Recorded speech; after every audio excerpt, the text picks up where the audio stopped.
Когда начнется расчет, когда всех созданий погонят к Всевышнему Аллаху, мы встанем там, клянусь Аллахом, ты не сможешь оттуда убежать. Люди, с кем ты обошелся несправедливо, будут стоять вместе с тобой. Куда ты от них убежишь? О беззаконники! Сегодня вы сильны и можете притеснять людей. Но завтра притесненный придет к вам со своей кровью. Придет с пощечиной, которую ты ему дал.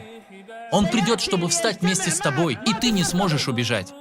Ты, он, и перед тобой Всевышний Аллах. Так не причиняй несправедливость никому.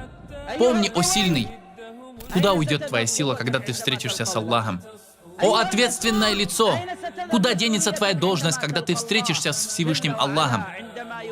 Когда Он вас зовет среди своих созданий.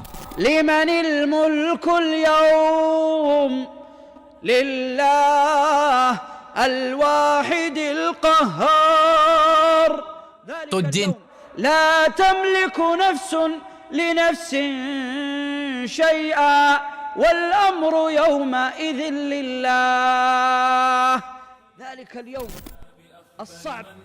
тот день тяжкий, полный страха и ужаса. Мы соберемся в том месте, чтобы начался расчет.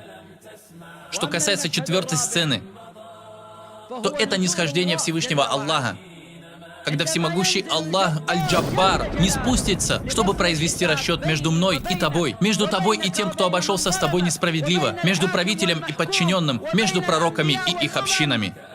لم تسمع بأخبار من مضى ولم تر في الباقين ما يصنع الدهر فإن كنت لا تدري